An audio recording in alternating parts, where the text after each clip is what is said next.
The visitors called it the weeping hour. Every day at 3:17 p.m., precisely when the western sun cast elongated shadows across her enclosure, Nora, the 800-pound Siberian bear, would press her massive paw against the same weathered spot on her glass barrier. Her eyes, amber orbs that had once reflected wilderness skies, would flood with tears that carved dark rivulets through her silver-tipped fur. Zoo biologists collected her tears for analysis. Psychologists studied her behavior patterns. Conservation experts debated theories. For 7 years, her mysterious grief remained impenetrable, until morning a weathered photograph fell from a visitor's pocket, sending Nora into a frenzy that shattered her 7-year silence. Nora had become the main attraction of the Northridge Wildlife Park, not for her impressive size or rare silver-tip coat, but for her unmistakable emotional displays. Children pressed their small faces against a viewing glass, watching in wonder as the giant creature exhibited behavior that seemed impossibly human. Parents tried explaining it away as a strange animal habit, but everyone who witnessed Nora's daily ritual felt the undeniable weight of her sorrow. The zoo staff had first noticed the behavior shortly after Nora arrived from a wildlife rehabilitation center in Siberia. What began as occasional soft whimpering quickly developed into a precise daily routine. The morning caretaker, Thomas, would find wet patches on the floor of her enclosure. The afternoon visitors would gather in hushed crowds as Nora performed her heartbreaking ritual with clockwork precision. Wildlife experts from across the country traveled to observe the phenomenon. They installed cameras, set up microphones, and monitored her vitals. They published papers discussing possible explanations: physical pain, environmental stress, or cognitive development beyond what science understood about bear psychology. Some theorized she missed the vast Siberian wilderness.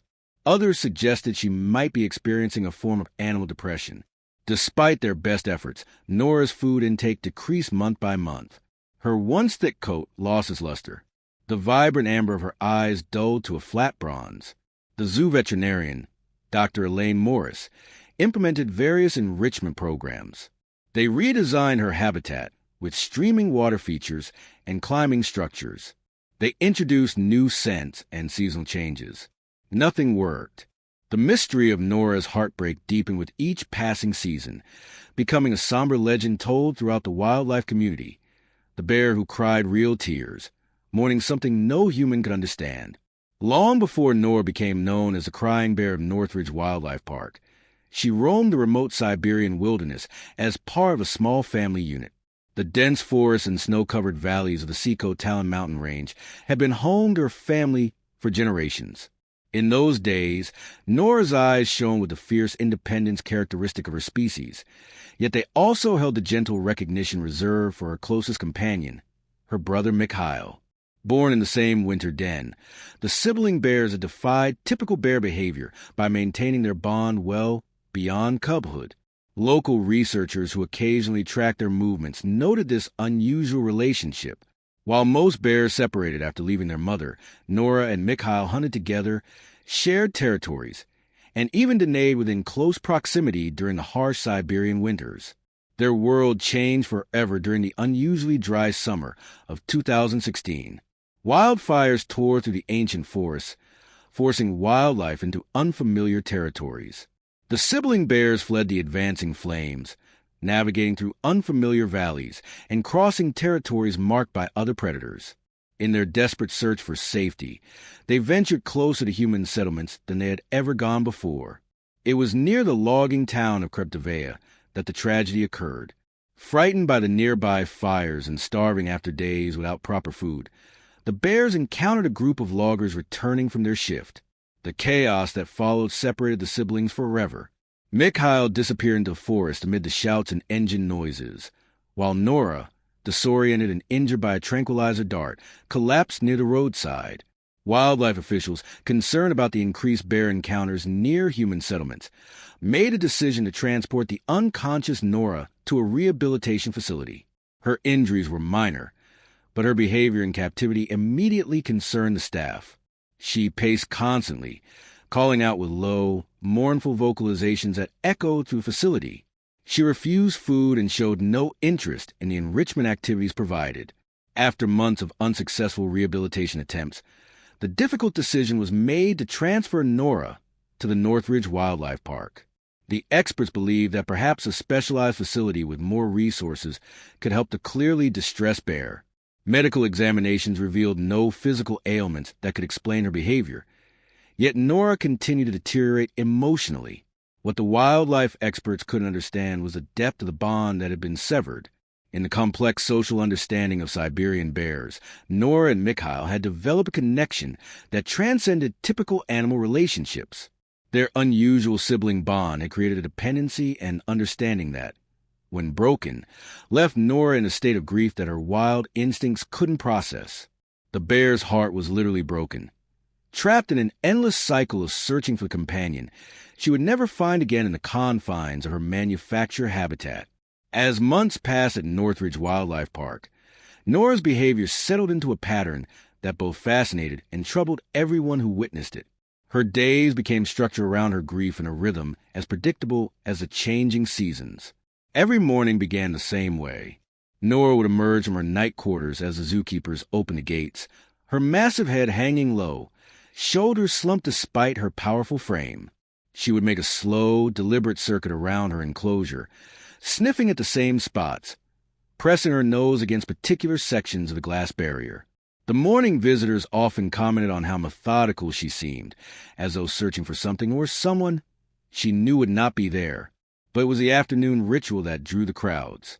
As 3:17 p.m. approached, Nora would position herself at the western edge of her habitat. Her enormous body would become still, amber eyes fixed on the horizon where the sun cast that particular slant of light through the trees that had been planted to mimic her native forest.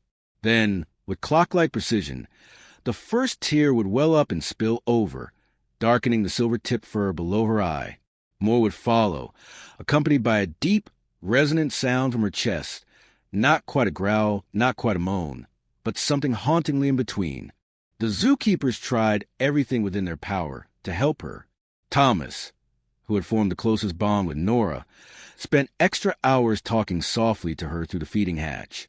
The nutrition team created special meals with her favorite foods, fresh berries, salmon, and honey hidden in puzzle feeders. Dr. Morris prescribed a rotating series of enrichment activities, from scented objects to cognitive challenges. Nothing interrupted the tears. The zoo brought in animal behaviorists who specialized in large carnivores. One expert suggested playing recordings of Siberian forest sounds. Another recommended introducing the companion bear. Each attempt failed. Some even seemed to intensify her grief. The recordings of forest sounds, which included distant bear calls, had caused Nora to frantically pace and call out for hours, searching desperately for the source. As news of the crying bear spread, Nora became an internet sensation. Videos of her tears went viral, spawning countless theories and drawing visitors from across the country. Wildlife photographers captured poignant images of her tear-streaked face that appeared in conservation magazines. Children sent drawings and letters addressed to Nora the sad bear, which the zookeepers would read aloud to her. Behind the public fascination, however, the zoo staff worried. No animal should exist in such persistent sorrow, yet they remained powerless to heal Nora's broken heart. Seasons changed, years passed, and Nora's grief remained as constant as the North Star. 3 winters came and went, then 4, then 5. New animals arrived at the zoo. Exhibits were renovated. Staff members came and went, but Nora's tears continued to fall every day at 3:17 p.m. The initial public fascination eventually faded into a somber acceptance. Regular visitors no longer gathered in anticipation of her crying ritual. It had become simply another reliable feature of the zoo, like the lion's afternoon roar or the penguin feeding schedule. Though the crowds thinned, those who did witness her sorrow often left the bear habitat in thoughtful silence, touched by something they couldn't quite understand. As time passed, Nora withdrew further into herself. In her first year at Northridge, she would occasionally acknowledge Thomas and the other caretakers, approaching the feeding stations when they arrived and sometimes watching them work. By the 3rd year, she barely responded to their presence. She would wait until they left before approaching her food, eating the minimum needed for survival before retreating to her favorite isolated corner, a small depression she had worn into ground beneath an artificial rock outcropping. The physical toll of her emotional state became increasingly evident. Nora's once powerful frame grew thinner despite the nutrition team's best efforts. Her silver-tipped coat, which had been thick and lustrous, became patchy and dull. Dark circles formed beneath her eyes, giving her a perpetual look of exhaustion. She moved more slowly, with none of the power and grace that characterized healthy bears of her species. The robust Siberian bear who had once commanded respect in the wild forest now appeared as a shadow of her former self. Most concerning to Dr. Morris and the veterinary team was Nora's immune system. Blood tests revealed compromised immunity, making her susceptible to infections that a healthy bear would easily fight off. Twice they had to sedate her to treat respiratory infections that lingered far longer than they should have. Each medical intervention became more difficult as Nora grew increasingly resistant to human contact. The zoo's annual reports documented the situation in clinical language.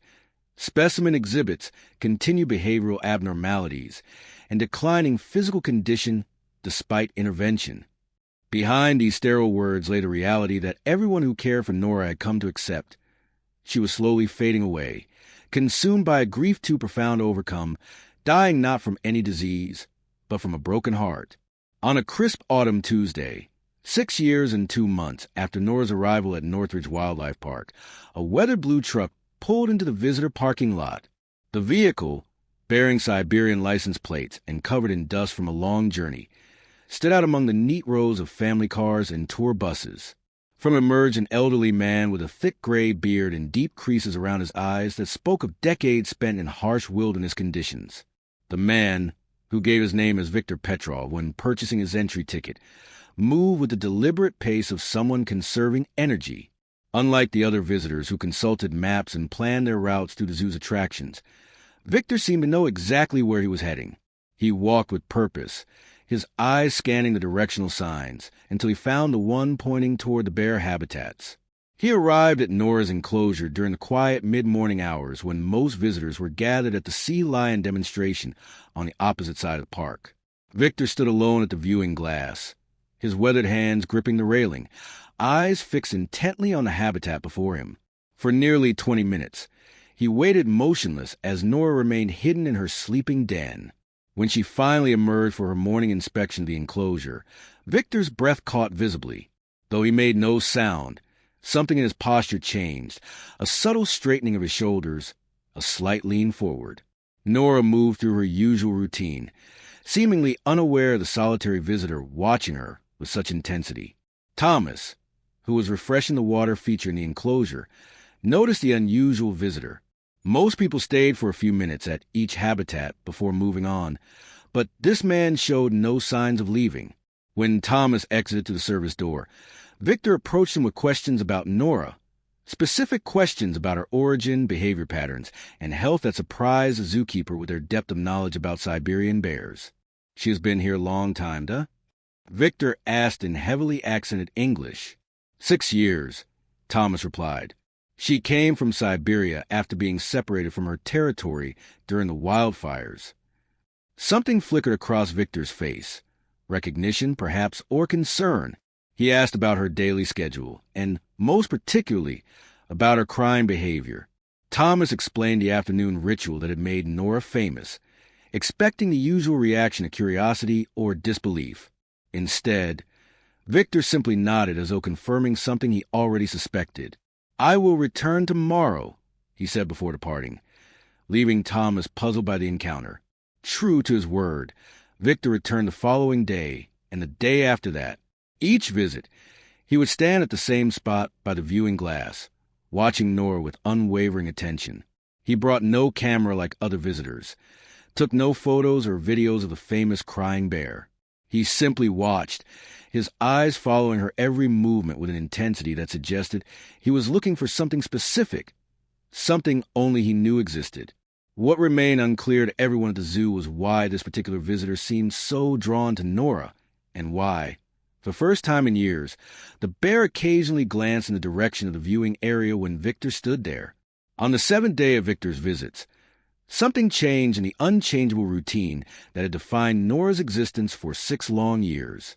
The morning began as all others had, Nora emerging sluggishly from her den, performing her perfunctory inspection of the enclosure, then settling into the listless waiting that filled the hours before her afternoon tears. Victor arrived earlier than usual, carrying a small paper bag that he clutched carefully in his weathered hands.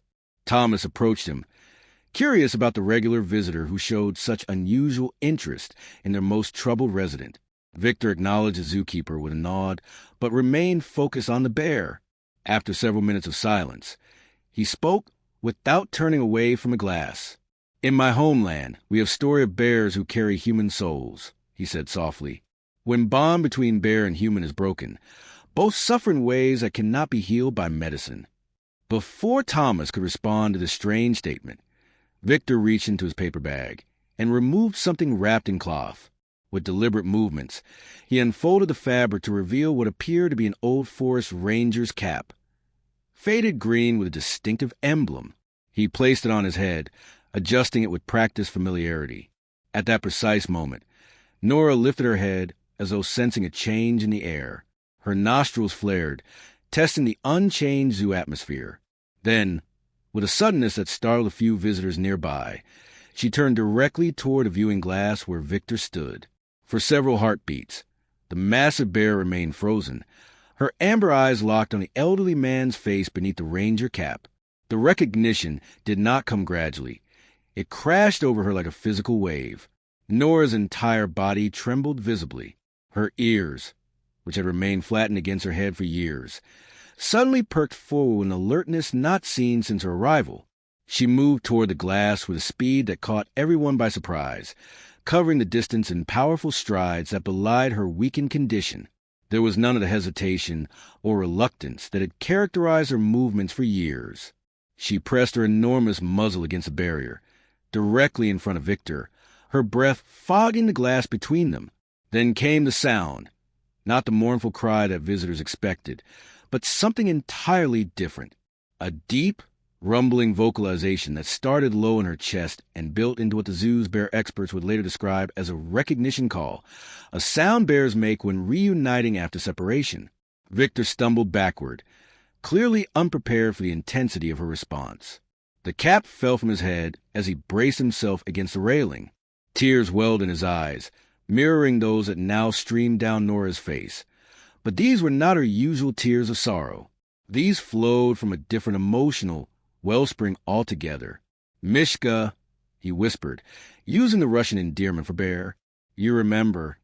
Thomas stood transfixed by the scene unfolding before him. Other visitors gathered, drawn by Nora's unusual behavior. For 6 years, she had moved like a ghost through her enclosure, disconnected from everything around her. Now she paced urgently along the glass, following Victor's every movement, making sounds no one at Northridge had ever heard her make before. It was a moment that would change everything, the moment when a heartbroken bear finally saw the face she had been searching for in her tears for all these years. The zoo director's office buzzed with urgent conversation as Victor Petrov sat across from Dr. Catherine Wells, his hands wrapped around a mug of untouched tea. Thomas stood by the window, still processing the extraordinary scene he had witnessed at the bear enclosure. Dr. Morris, the veterinarian, reviewed Nora's file on her tablet, occasionally glancing up at the elderly Russian with a mixture of skepticism and hope. "I was wildlife ranger in Seco Talon Reserve for 43 years, Victor explained, his accent thickening with emotion. "When Nora was a very young cub, her mother was killed by poachers. We found her and brother, starving, trying to survive. Protocol says we bring orphan cubs to rehabilitation center, but these two were special case." He pulled a worn leather wallet from his jacket pocket and carefully extracted a photograph protected in plastic. It showed a much younger Victor in his ranger uniform, sitting on the ground with 2 bear cubs climbing playfully over his legs. "My cabin was a remote research station. No way to transport cubs immediately during winter storm. I cared for them 3 months until spring thaw, against regulations, but necessary for survival."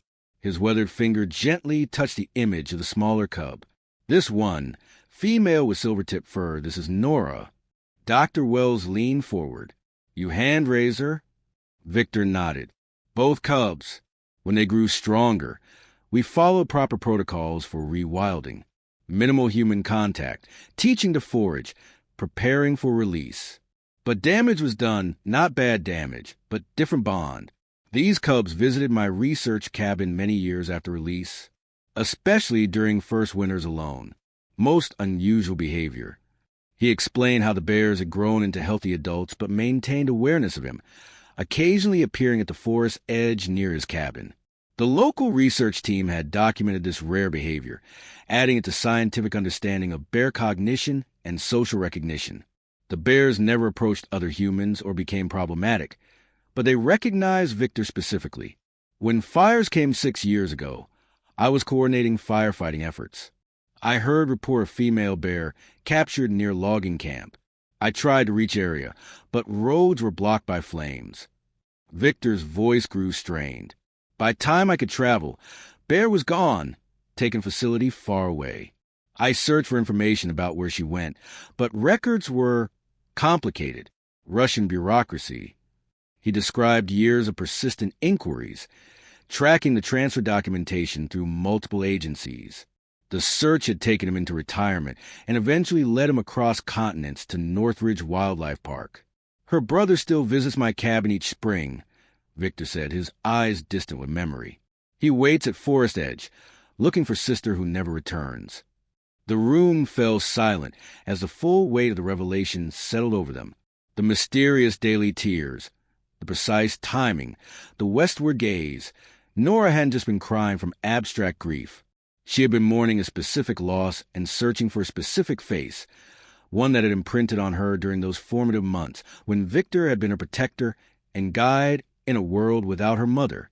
The morning after Victor's revelation, the staff at Northridge Wildlife Park arrived to find an entirely different bear than the one they had known for 6 years. Nora stood alert at the edge of her enclosure, her posture tall and attentive, watching the service in trance with focused anticipation. The change was so dramatic that Thomas called Dr. Morris immediately, concerned that something might be medically wrong. But nothing was wrong, quite the opposite. When Victor arrived under special arrangement with the zoo management, Nora's response left no doubt about their connection. She approached the viewing glass with purpose, her movements fluid and energetic in ways that hadn't been seen since her arrival. Her eyes, which had been dull for years, now shone with vitality that transformed her entire appearance. Most remarkably, 3:17 p.m. came and went without a single tear. For the first time in 6 years, the weeping hour passed unmarked. Nora remained near the section of glass closest to where Victor sat, occasionally pressing her nose against it when he spoke to her in soft Russian phrases. The staff watched in amazement as she responded to specific words, tilting her head or shifting position, as though participating in a conversation only the two of them understood. Within days, other changes became apparent. Nora's appetite improved dramatically. She eagerly investigated enrichment items she had ignored for years. The zoo nutritionist reported she had consumed her entire food allocation for the first time since records began. Trail cameras in her enclosure captured her swimming in the pool during the night, an activity she had previously avoided entirely. Her coat began to regain its luster as she engaged in proper grooming behaviors. The veterinary team, conducting observations from a distance to avoid disrupting her progress, noted improvements in her gait and muscle tone. Even her sleeping patterns normalized, with proper periods of activity and rest replacing the listless lethargy that had characterized her days. Perhaps most telling was her response to other humans. While still maintaining appropriate caution, Nora began to acknowledge the keepers when they brought food or cleaned her enclosure. She would watch them with calm interest rather than withdrawal. When children visited the glass, she sometimes approached instead of retreating to her den. Dr. Morris documented the transformation in her medical notes. Subject exhibits rapid improvement across all physical and behavioral markers following recognition event. Recovery trajectory suggests neurological pathways associated with trauma are being actively rewired through positive social reinforcement. Behind the clinical language lay a simpler truth. Nora's heart was healing because she had found what she had been crying for all those years. Northridge Wildlife Park quickly adapted to accommodate the extraordinary relationship between Victor and Nora. The zoo director arranged for special early morning access before public hours, allowing Victor to spend time near Nora's enclosure without the distraction of crowds. A small stool was placed in a quiet corner of the viewing area where the elderly ranger would sit for hours, sometimes reading Russian nature books aloud, other times simply being present as Nora went about her day with a new sense of purpose. As weeks passed, the zoo's biology team documented every aspect of Nora's remarkable recovery. Her weight increased steadily as her appetite normalized. Blood tests showed improving markers across all health indicators. The patchy spots in her coat filled in with thick, healthy fur that regained the distinctive silver tips characteristic of her bloodline. Most significantly, her eyes, once so dull with grief, now tracked movement with keen intelligence and engaged with her surroundings in ways that reflected true bear behavior. Victor established a routine, arriving each morning with his thermos of tea and small notebook where he recorded observations about Nora's progress. He shared stories with the zoo staff about her early days, how she had been the more curious of the two cubs, always first to investigate new objects in his cabin, how she had invented games involving pushing pine cones across the floor, how she had communicated her needs through specific vocalizations that he came to understand. With the zoo's careful supervision, enrichment items reflecting these natural preferences were introduced to her habitat: pine cones filled with honey, logs with hidden food puzzles, streams of running water that mimicked the mountain creeks of her homeland. Nora engaged with each new addition enthusiastically, displaying problem-solving skills that had lain dormant during her years of grief. Perhaps most touching to the staff was the morning ritual that developed between the bear and her former caretaker. Each day upon seeing Victor, Nora would retrieve a large branch from her collection of enrichment items and place it carefully against the glass nearest to where he sat. Victor would then place his hand against the barrier, and Nora would place her massive paw opposite his, separated by glass but connected by something deeper than physical touch. Dr. Wells arranged for a wildlife behavioral specialist to document this phenomenon. The specialist's conclusion was profound. What we're witnessing isn't just recognition or conditioning. This represents complex emotional memory and the formation of trust bonds that survive years of separation, evidence that challenges our understanding of how emotions function in large carnivores. The transformation extended beyond Nora's physical recovery. Zoo visitors noted her changed demeanor, the way she moved with confidence through her habitat, her curious observation of people, her occasional playful interactions with environmental features. Children who had once been told stories of the crying bear now watched the powerful, engaged creature who showed no signs of her former sorrow. Victor, whose initial search had been driven by uncertainty and hope, found his own healing in Nora's recovery. The guilt he had carried for not reaching her before her removal from Russia lifted as he watched her rediscover joy in her daily existence. If you've been moved by Nora's incredible journey from heartbreak to healing, please consider subscribing to our YouTube channel for more extraordinary animal stories that reveal the deep emotional lives of creatures we share our world with. Every subscription helps us continue documenting and sharing these remarkable tales of connection that change how we understand animal consciousness.